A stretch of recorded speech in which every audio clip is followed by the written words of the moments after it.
হুয়াল আজিজুল হাকিম। সূরাত আলে ইমরান আয়াত নম্বর 6। আল্লাহ তাআলা নিজের পরিচয় উঠায় ধরতেছেন যে আল্লাহ এমন সত্তা যিনি মায়ের গর্ভে তোমাদেরকে যেভাবে চান সেভাবে আকৃতি দেন। লা ইলাহা ইল্লা হুয়াল আজিজুল হাকিম, তিনি ছাড়া সত্য ইবাদতের উপযুক্ত আর কেউ নাই। তিনি মহাশক্তিশালী এবং প্রজ্ঞাবান।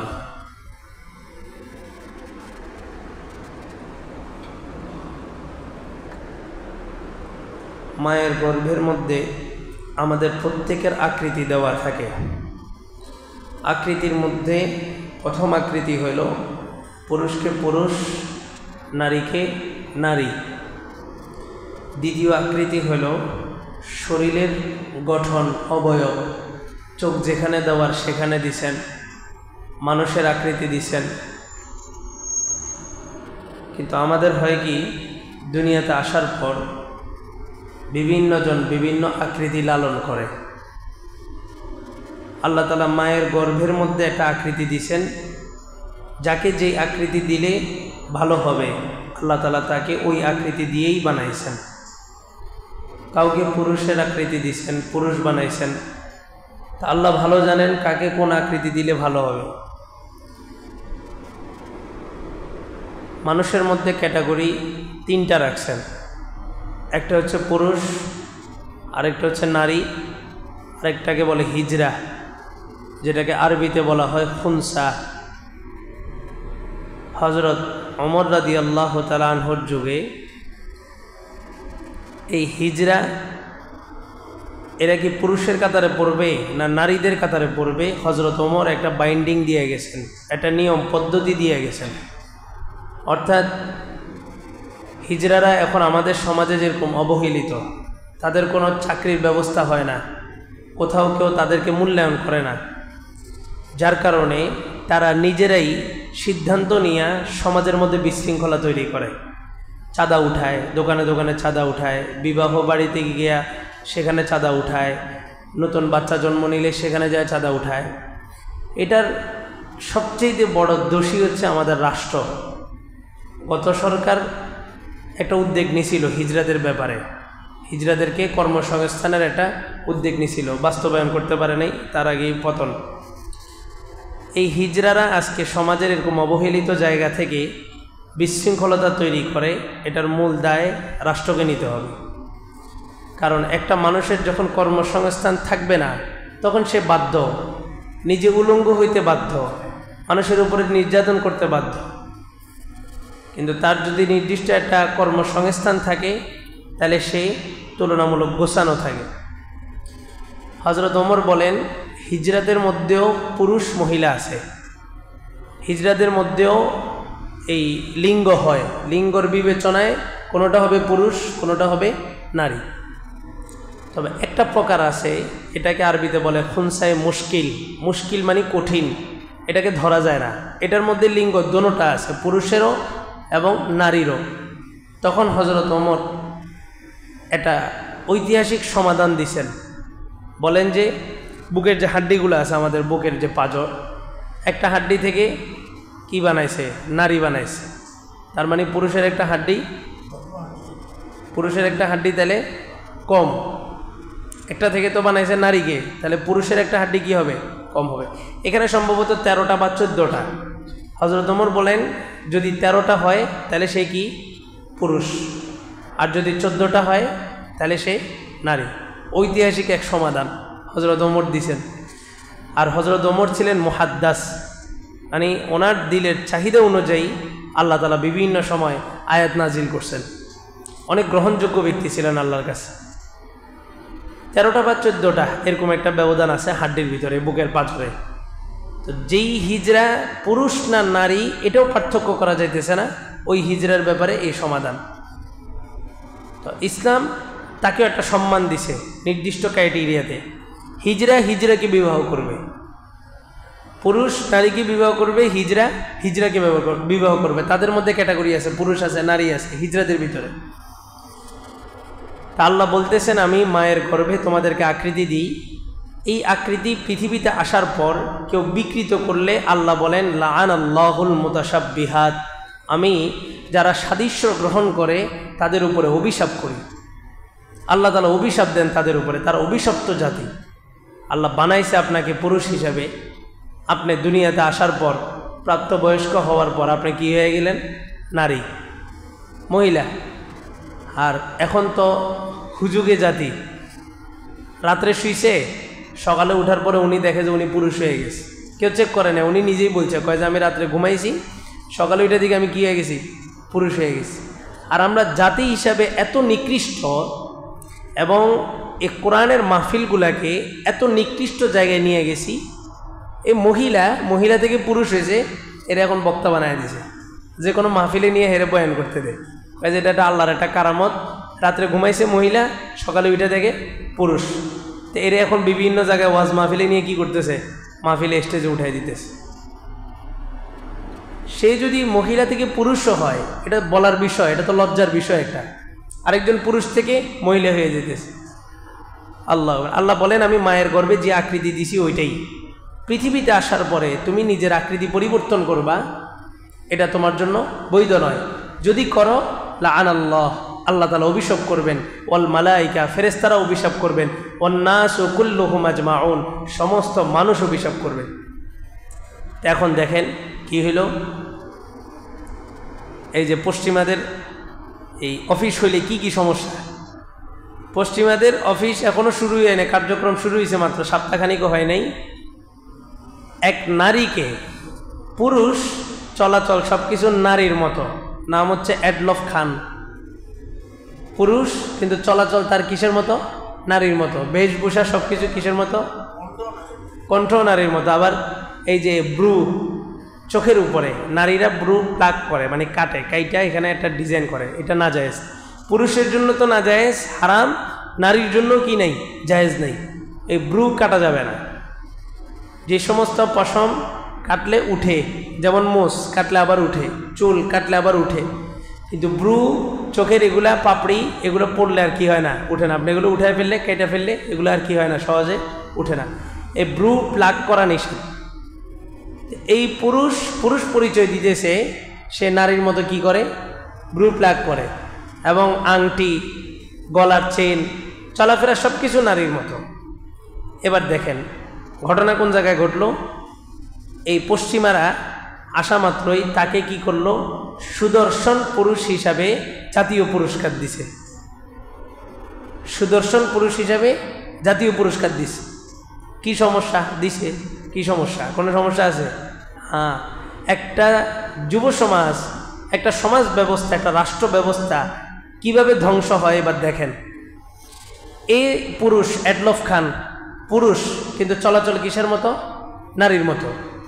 একে যখন সুদর্শন পুরুষ হিসাবে পুরস্কৃত করা হয়েছে, স্বাভাবিকভাবে আপনি একটু চিন্তা করেন, যুবকদের মনের মধ্যে কি আসবে? যুবকদের মনের মধ্যে আসবে এই পুরস্কার তো আমারও দরকার, এমন একটা পুরস্কার তো আমারও দরকার। স্বাভাবিকভাবে যুবকদের মনের মধ্যে এটা আসবে যে পুরুষ হিসাবে সুদর্শন পুরুষ আমি হওয়া দরকার, আমারও এরকম একটা পুরস্কার আমিও ডিজার্ভ করি, আমিও এটা প্রাপ্য, আমারও এটা পাওয়ার অধিকার আছে। তো যুবক কি করবে? যুবক এখন দাড়ি ফালাই দিবে। ওই যে অ্যাডলফ খান দাড়ি ছাড়া কি পাইছে? সুদর্শন পুরুষের পুরস্কার পাইছে। তো যুবক এখন দাড়ি ফালাই দিবে। যুবক এখন কি করবে? যুবক এখন হাতে আংটি লাগাবে। যুবক এখন কি করবে? গলায় চেন লাগাবে। যুবক এখন আশ্চর্য আজগবি কিছু পোশাক পরবে যেগুলা নারীদের। যুবক কি করবে এখন? যুবক ব্রু প্লাক করবে, ওই অ্যাডলফ খানকে অনুসরণ করবে। এক সালমান খান পুরা ভারত উপমহাদেশের সব যুব শ্রেণী কি করছে? ধ্বংস করে দিছে। সে মুভি করে, সিনেমা করে, সে আইডল। তো যুবকরা তাকে আইডল মেনে কি করছে? দাড়ি ফেলাই দিস। আইডল মেনে তাকে আইডল মেনে বডি জিম করতেছে।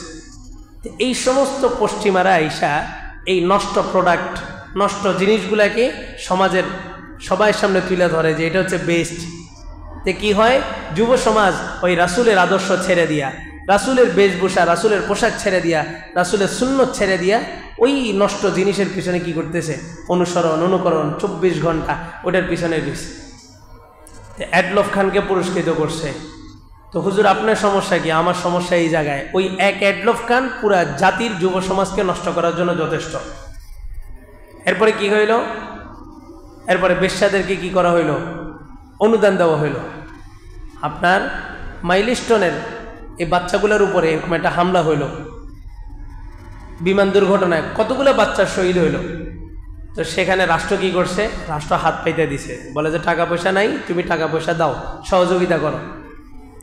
আর এদিক দিয়া রাষ্ট্রীয় টাকা থেকে, যেখানে বাংলাদেশের 92% মুসলমান দাবি করা হয় এই দেশে, এমন একটা দেশে বেশ্যাদেরকে কি করা হইতেছে? 2 কোটি টাকা অনুদান দেওয়া হইতেছে, অনুদান রাষ্ট্রীয়ভাবে, পতিতালয় তাদেরকে প্রতিষ্ঠিত করতেছে।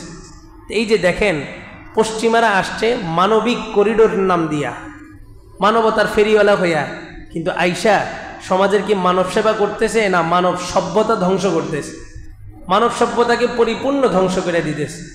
এই ভারত উপমহাদেশে এনজিওরা আসছে। এনজিও মানে নন গভর্নমেন্ট অর্গানাইজেশন, মানে যেখানে রাষ্ট্রের কোনো হস্তক্ষেপ থাকবে না, এটা রাষ্ট্রীয় কোনো সংস্থা না, এটা রাষ্ট্রের বাহিরের সংস্থা।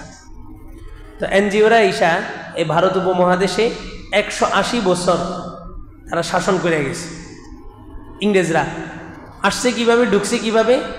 বণিক, ব্যবসায়ী স্রোতে, বলে যে আমি রাষ্ট্রের উপকার করতে চাই।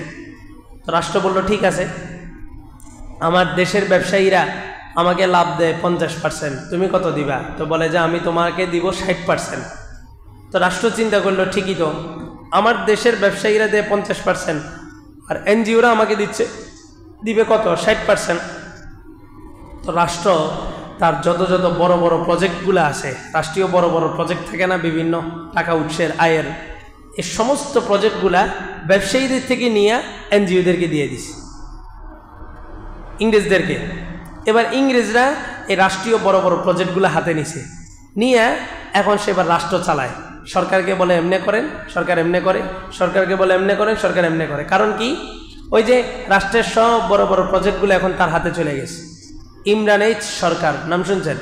ইমরান, ওই যে নাস্তিক ব্লগারদের 2013 সালে যে আন্দোলন হলো, ইমরান এইচ সরকার এ নাস্তিক ভারতের রয়ের এজেন্ট ছিল, কিন্তু তার এই পরিমাণ পাওয়ার ছিল, সেই যদি বলতো সংসদে আজকে পতাকা উড়বে, তো সংসদে পতাকা উড়াইতো।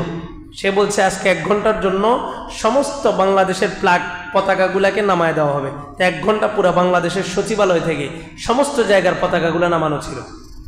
এই 2013 সালের এক আন্দোলন যদি না হইতো, দেশ এতদিন লন্ডভন্ড হয়ে যেত। ওই ইমরান এইচ সরকারের হাতে এই সচিবালয়, মন্ত্রণালয় সবকিছু তার হাতে চলতো, এই পরিমাণ পাওয়ার তার ছিল। তো এই ইংরেজরা ঈশা বড় বড় প্রজেক্টগুলো ধরে নিছে, ধইরা রাষ্ট্রকে জিম্মি বানায় ফেলছে। এবার রাষ্ট্রকে বলে তুমি এটা করো, রাষ্ট্র এটা করে, বলে এটা করো, এটা করো। এখন আমাদের দেশে এনজিওরা বিভিন্ন সেক্টরে ঢুকছে। এনজিওদের ব্যাপারে 2010 সাল থেকে আমাদের দেশের ওলামায়ে কেরাম বলতেছে যে এই এনজিও সংস্থাটা ওই ব্রিটিশদের অনুসরণেই এই দেশের মধ্যে ঢুকছে। কিছুদিন আগে এক জায়গায় দাওয়াতে গেছি, সভাপতি হিসাবে কি আত্মীয় হয়, উনি এনজিও কোম্পানিতে চাকরি করেন, আমরা জানতাম না। দাওয়াত দিছে, দাওয়াত দিলে সাধারণত আমরা জিজ্ঞেস করি যে কি করেন আপনি। অপরিচিত হইলে সাধারণত দাওয়াত ধরিই না। সভাপতি হিসাব করলে যে ওনার পরিচিত, তো বললাম যে ঠিক আছে। বললাম যে কি করেন? ব্যবসা করেন। আর ভিতরে তো ঢোকা যায় না যে কি ব্যবসা করেন, কি পণ্য বিক্রি করেন, এত কথা কি জিজ্ঞেস করা যায় নাকি? বললাম যে কি করেন? বলে যে ব্যবসা করেন। ঠিক আছে, গেলাম। এখানে আশপাশে বাসা, খানা দানা খাওয়ায় আমার হাতে একটা দিয়েছেন, ডায়েরি, সবাইকে একটা ডায়েরি দিয়েছেন। আমি ডায়েরির প্রথম পেজ খুলেই দেখি যে নন গভর্নমেন্ট অর্গানাইজেশন, এটা রাষ্ট্রীয় কোনো ভিতরে না। আমি বললাম যে আপনি কি এনজিওতে কাজ করেন? হ্যাঁ। খানা দানাও খাইছি, হাদিয়াও দিছে। আমাকে হুজুর করে তো হাদিয়া দিলে আমরা ঠান্ডা। এখন বসে চিন্তা করতেছি কি করবো। মাদ্রাসার ওই এক মাদ্রাসার ছাত্রও গেছে কিছু। তো বললাম যে আচ্ছা আপনাদের দায়িত্বগুলো কি? বলে যে আমরা ধর্মীয় শিক্ষক যেগুলো আছে রাষ্ট্রের স্কুলে, আলিয়াতে ধর্মীয় শিক্ষকদের বেতন দিই। আমার শরীরের পশম দাঁড়ায় গেছে। আমি বলি আপনাদের কি লাভ? কয় যে আমাদের কোনো লাভ নাই, আমরা রাষ্ট্রকে উপকার করি।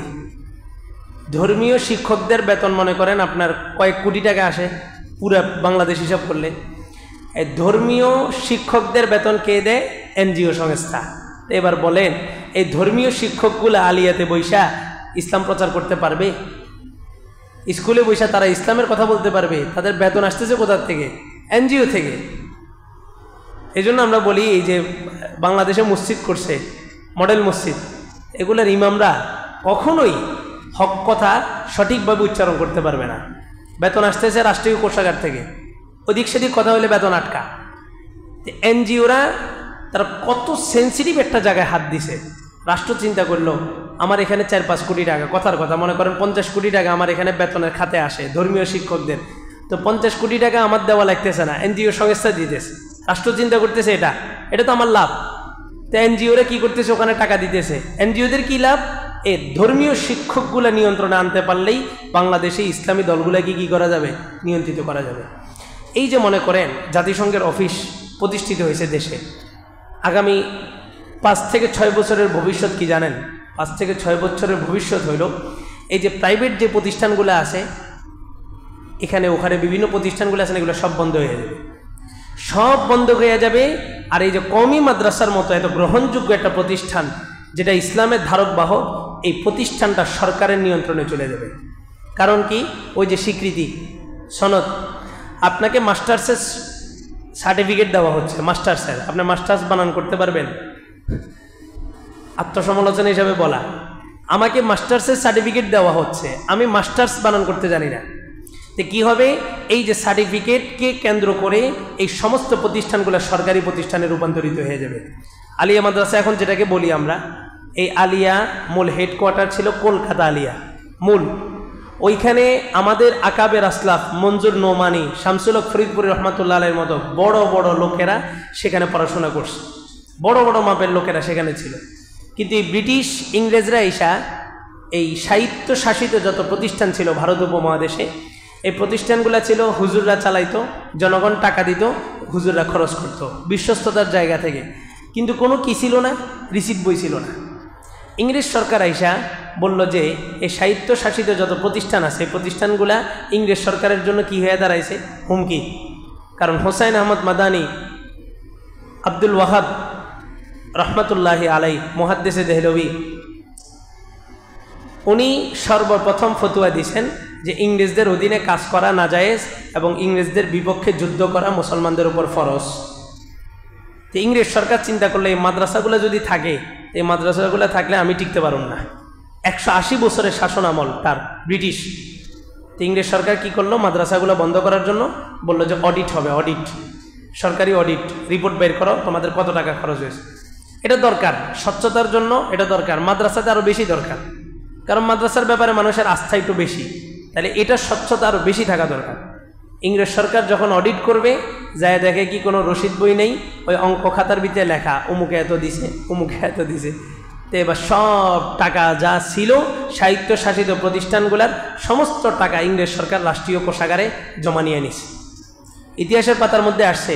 এরপরে কি হইল? এই ইংরেজ সরকার তৎকালীন মাদ্রাসাগুলোকে শিখাইছে, তোমরা এইভাবে চলো, এভাবে চলো।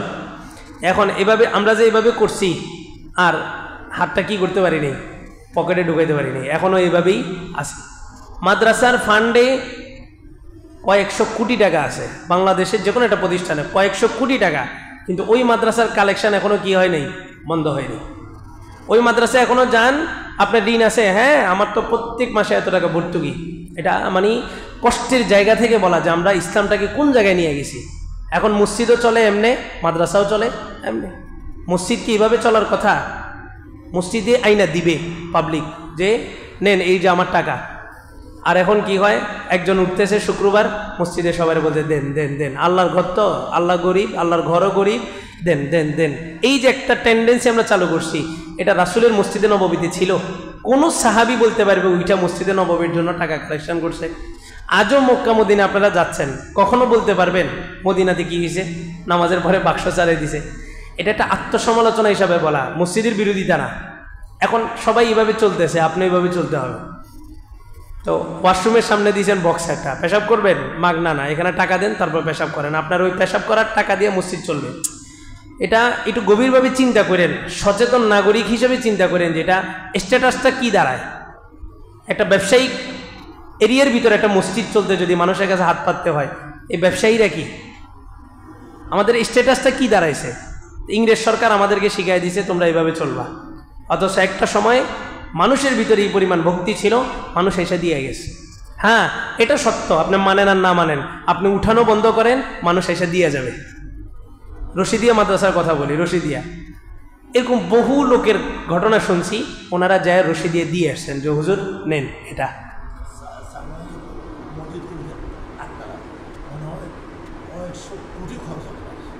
এটা আইনা মানুষ দিয়ে যাবে, নেন। তো রশিদিয়ার নামে কি রশিদ বই বেরিয়েছে, এখানে এখানে কালেকশানে আসছে, ছাত্ররা বেরিয়েছে যে আমাদের মাদ্রাসার জন্য দেন। ম্যাক্সিমাম মাদ্রাসাগুলা মাহফিলের সিজন আসলেই বাচ্চাগুলাকে বের করে দিছে, বাস কালেকশন করো। ম্যাক্সিমাম মাদ্রাসাগুলা ওস্তাদদের বেতন চালাইতে পারতেছে না, বাচ্চা বের করে দিছে। মানে আসল ইসলামটা কাদের থেকে যাবে? আমাদের থেকে যাবে। আমাদের থেকে মানুষ চিনবে কোনটা ইসলাম কোনটা কি।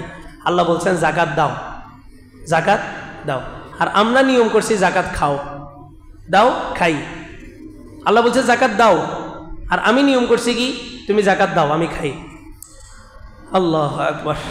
এই ইংরেজরা এই স্বায়ত্তশাসিত প্রতিষ্ঠান থেকে টাকাগুলা নিয়ে রাষ্ট্রীয় কোষাগারে ঢুকাইছে, ঢুকাইয়া এই মাদ্রাসাগুলাকে বলছে তোমরা কি করো, এভাবে চলো।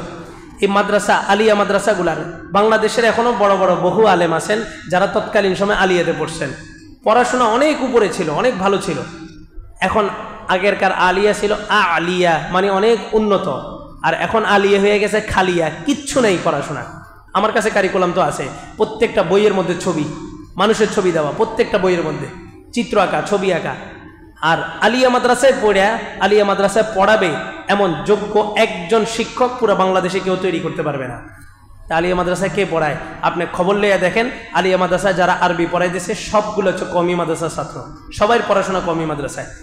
আলিয়া থেকে পড়া আলিয়ায় পড়াবে এমন যোগ্য শিক্ষক এখন আলিয়াতে তৈরি হয় না, শেষ করে দিছে। এই ভবিষ্যৎ এটা খুবই ভয়াবহ। এই কওমি মাদ্রাসা এই ভারত উপমহাদেশের মধ্যে ইসলামকে টিকায় রাখার জন্য একটা দুর্গ। যারা নিজেরা 5-6 হাজার টাকার বেতনে নিজের জীবনকে বিসর্জন দিয়ে দিছে, নিজের সমস্ত স্বপ্নগুলাকে বালি চাপা দিয়ে দিছে, পরিবারের সব জরুরতগুলাকে মাটি চাপা দিয়া এই মাদ্রাসার সাথে লেগে আছে। এই এতগুলা ছাত্র, এতগুলা শিক্ষক, এদের একটা ভবিষ্যৎ সামনে কিন্তু অন্ধকারের দিকে যাচ্ছে।